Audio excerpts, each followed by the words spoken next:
2021년 9월 16일 목요일 청소년 매일 성경 큐티입니다. 오늘은 출애굽기 15장 22절에서 27절 하나님을 신뢰하기 1 첫 번째 시간 한번 보도록 하겠습니다. 모세가 이스라엘 백성과 함께 홍해를 떠났습니다. 그리하여 이스라엘 백성은 수르 광야에 들어갔습니다. 그들은 광야에서 3일 길을 걸어갔지만 물을 찾지 못했습니다. 그들은 마라에 이르렀지만 마라의 물이 써서 마실 수가 없었습니다. 그곳의 이름을 마라라고 부른 것도 그 때문이었습니다.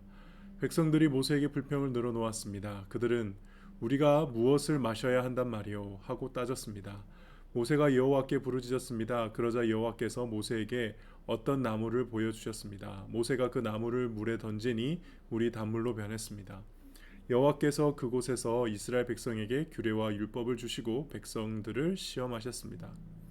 여호와께서 말씀하셨습니다. 너희는 너희 하나님인 나 여호와에게 복종하여라. 너희는 내가 보기에 옳은 일을 하여라. 너희는 나의 모든 율법과 규례를 지키라.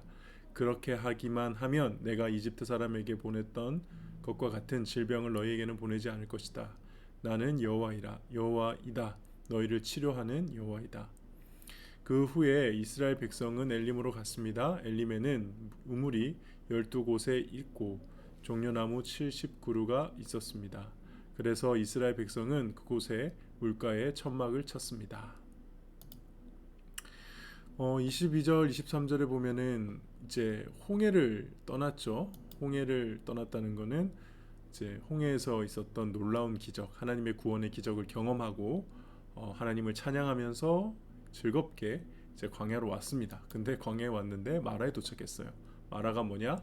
쓴물이라는 뜻인데, 쓰다라는 뜻인데, 이제 그곳에 있는 물이 써서 마실 수가 없었다라고 해요. 그러니까 인상 깊은 장면이죠. 하나님의 인도하심을 받고 또 하나님의 기적을 경험했는데 다음에 와서 쓴물을 마시게 됐다. 뒤에 나와 있지만 이거는 하나님이 이스라엘 백성들을 이제 시험하고 있는 겁니다. 정말 이스라엘 백성의 마음 상태가 기적 때문에 기쁜 건지 하나님 때문에 기쁜 건지. 사실 우리가 연애를 할 때도 사람이 좋을 때는 좋은 거지만 진짜 사랑은 언제 드러나죠? 힘들고 어려울 때 관계가 이제 이게 진짜 사랑의 관계인지 아닌지가 드러나잖아요. 그런 것들을 시험해보는 시간이 되는 겁니다. 근데 과연 그렇게 힘든 일 조금 허락하니까 바로 어떻게 되느냐? 불평불만을 하죠. 우리가 무엇을 마셔야 한단 말이오 하면서 불평을 늘어놓습니다. 아직 이스라엘 백성들이 하나님에 대한 인식, 사랑 이런 개념이 없어요. 그래서 하나님께서 어떻게 보면 그런 걸 좀 바로 잡아 주시기 위해 이런 모든 사항을 허락하신 것 같아요. 그래서 오늘 말씀도 나와 있죠. 이스라엘 백성에게 규례와 율법을 주시고 백성들을 시험하셨습니다. 사랑은 결국 확인을 해야 되는 거잖아요.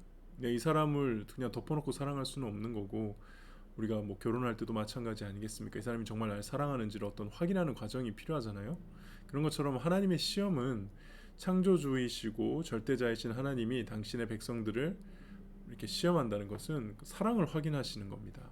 그러니까 하나님에 대한 나의 사랑, 그게 어느 정도인지, 어떻게 자라고 있는지를 확인하시고자 이제 시험을 하신다는 거죠. 그래서 결국 이게 하나님의 시험의 목적이에요. 너희는 나에게 복종하라는 거예요.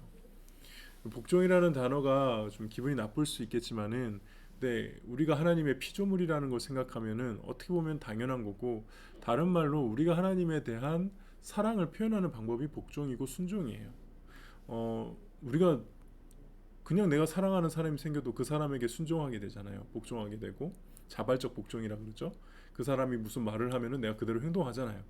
뭐 그걸 우리가 복종이라고 순종이라고 표현 안 해서 그렇지, 사실 우리는 우리 삶에서 복종 순종을 많이 해요. 그리고 누구한테 하느냐? 내가 정말 사랑하는 사람한테는 해요. 그런 거죠. 그래서 하나님이 요구하시는 것은 결국 사랑이라는 거. 그래서 너희는 내가 보기에 옳은 일을 하라라는 이 표현도 되게 중요해요.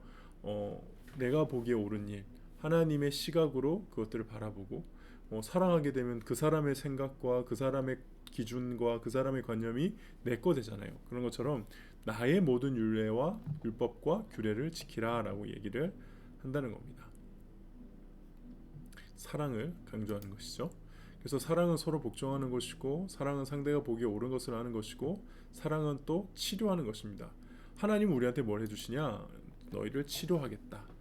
표현해 보면 이집트에게 보냈던 질병을 너에게는 보내지 않을 것이다라고 하는 건데, 이건 막 하나님이 질병 갖고 있다가 너네 내 말 안 들어? 그럼 질병 보내, 이런 개념이 아니라, 그러니까 너희를 내가 언제나 지켜주겠고 함께하겠고 보호해주겠다라는 거를 이 백성들이 와닿게 설명을 해주는 거죠. 그래서 사랑은 치료해주는 거. 하나님은 우리를 그렇게 치료하시고 품어주겠다. 그러니까 사실 하나님이 복종만 받고 그래 너희는 당연히 나를 섬겨야 돼라고 하는 게 아니고, 이제 사랑은 기브 앤 테이크잖아요. 주는 게 있으면 받는 게 있고, 그런 관계가 되겠다. 그러니까 하나님은 지금 이스라엘 백성들과의 창조주이심에도 불구하고 대등한 관계에서 사랑의 관계로 들어가시는 참 놀라운 장면입니다.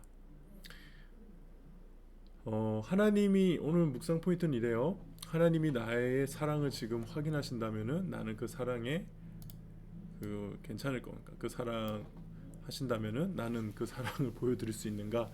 이 부분 한번 좀 묵상해 보면 좋을 것 같아요. 물론 이스라엘 백성이 초기였지만은 여기서 만약에 그래도 하나님께서 우리에게 물을 주실 줄 믿습니다라고 그 사랑을 그런 식으로 표현했다면, 불평은 하지 않되 구하기만 했다면, 하나님 물을 좀 주시옵소서라고 구했다면 하나님에 대한 신뢰와 사랑이 드러났고 하나님 칭찬하셨을 거예요. 근데 그러지 못했죠. 두 번째, 하나님 보시기에 옳은 것이 나에게 옳은 것인가 라는 걸 좀 보면 좋을 것 같아요. 이게 우리 입장에서 보면은 하나님이 나를 시험한다는 게 불쾌할 수 있고 기분 나쁠 수 있지만은, 하나님의 입장에서 보면은 하나님 당신의 백성들을 복주시기 위해 축복하시기 위해 대한 과정으로 사랑이 확인되면 하나님이 부어주실 그 복은 많지 않습니까?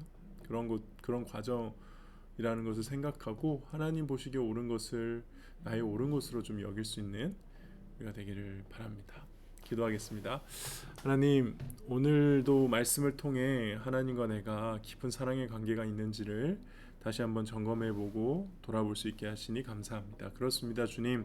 우리 삶에 일어나는 많은 불평거리들, 그러나 다 하나님께 사랑을 고백할 기회로 여길 수 있기를 원합니다.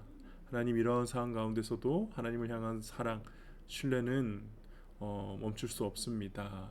그건 흔들림 없습니다.